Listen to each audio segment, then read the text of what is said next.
నమస్తే welcome to clue today news. Private పాఠశాల బస్సులను తనిఖీ చేయండి అంటూ బీఆర్ఎస్వి రాష్ట్ర నాయకులు దారమోని గణేష్ కల్వకుర్తి ఎంవీఐ సాయికృష్ణకి బీఆర్ఎస్వి తరపున వినతి పత్రం అందించారు. కల్వకుర్తి రవాణా శాఖ అధికారికి బీఆర్ఎస్వి కల్వకుర్తి తరపున ప్రైవేట్ పాఠశాల బస్సులను తనిఖీ చేయాలని వినతి పత్రం అందిస్తూ బీఆర్ఎస్వి రాష్ట్ర నాయకులు దారమోని గణేష్ మాట్లాడుతూ కల్వకుర్తి నియోజకవర్గం కల్వకుర్తి చుట్టుపక్కల ప్రైవేట్ పాఠశాలలు కుప్పలు తెప్పలుగా ఏర్పాటు చేసి విద్యను వ్యాపారం చేసుకుని సొమ్ము చేసుకుంటున్నాయని, పాఠశాలలో సామర్థ్యం లేని బస్సులతో విద్యార్థుల ప్రాణాలతో చెలగాట మానటాన్ని బీఆర్ఎస్వి తరపున తీవ్రంగా ఖండిస్తున్నామని అన్నారు. పాఠశాల బస్సులను రవాణా శాఖ అధికారులు వెంటనే తనిఖీ చేసి సామర్థ్యం లేని బస్సులను కేసులు నమోదు చేసి పాఠశాలపైన క్రిమినల్ కేసులు నమోదు చేయాలని డిమాండ్ చేశారు.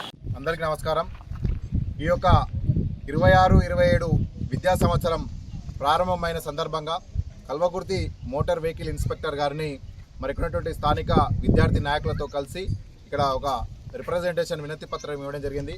మరి ముఖ్యంగా అందులో అంశాలని పొందుపరచడం ఏం జరిగిందంటే, మా కల్వకుర్తి నియోజకవర్గంలో కానివ్వండి, నాగర్ కర్నూలు డిస్టిక్లో కల్వకుర్తి పట్టణంలో కుప్పలు తెప్పలుగా ప్రైవేటు పాఠశాలలు బోర్డులు పెట్టుకొని తెచ్చుకుంటున్నవి.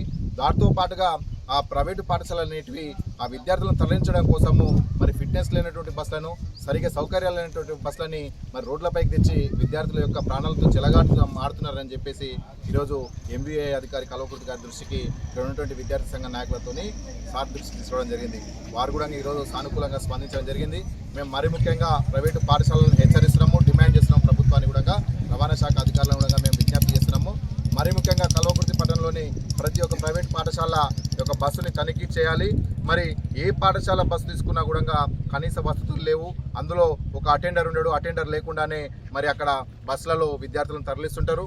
అదే కాకుండా మరి ఒక్కొక్క బస్సులో 50 మంది సీట్ కెపాసిటీ ఉంటే అందులో 70 మందిని 80 మందిని అంటే దాని యొక్క ప్రయాణ కెపాసిటీకి మించి అక్కడ విద్యార్థులను తరలిస్తున్నారు కల్వకుర్తి ఒక ప్రైవేట్ పాఠశాల. అంటే విద్యను వ్యాపారం చేస్తూ అదేవిధంగా అక్కడ ఉన్నటువంటి డ్రైవర్లు కూడా ర్యాష్ డ్రైవింగ్తో పాటు మొబైల్ ఫోన్ మాట్లాడుతూ ఎప్పటికప్పుడు కూడా ర్యాష్ డ్రైవింగ్ చేస్తున్నారు. అది కూడా ఇక్కడ ఉన్నటువంటి అధికారుల దృష్టికి తీసుకురావడం జరిగింది.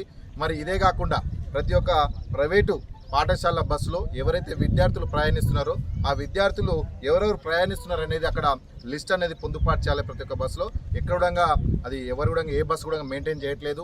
మరి అక్కడ ఉన్నటువంటి విండోస్కి కూడా ఐరన్ రాడ్స్ కూడా స్టీల్స్ కూడా ఎక్కడ కూడా మెయింటైన్ చేయట్లేదు. కనీసం కూడా ఫస్ట్ ఎయిడ్ కిట్ కూడా మెయింటైన్ చేయకుండా ప్రైవేటు పాఠశాల బస్సులు అనేవి కల్వకుర్తిలో విద్యను వ్యాపారం చేసుకుంటూ దోచుకొని తింటున్నాయి అనేసి ఇక్కడ అధికారుల దృష్టికి తీసుకురావడం జరిగింది. మేము మరొకసారి డిమాండ్ చేస్తున్నాము, హెచ్చరిస్తున్నాము.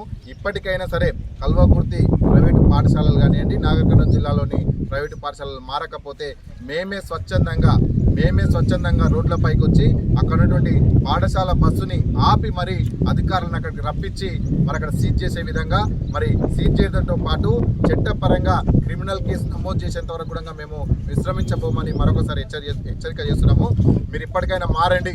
మీరు మారకపోతే మీ బస్సులని మేమే స్వయంగా పట్టిస్తాము, క్రిమినల్ కేసులు పెట్టిస్తాము, మరి చర్యలు తీసుకునేలాగా మేము ధర్నాలు చేస్తాము, అధికారుల దృష్టికి మరి తీసుకుపోతాము.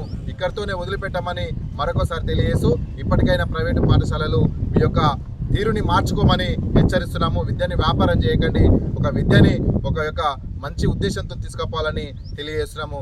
జై తెలంగాణ.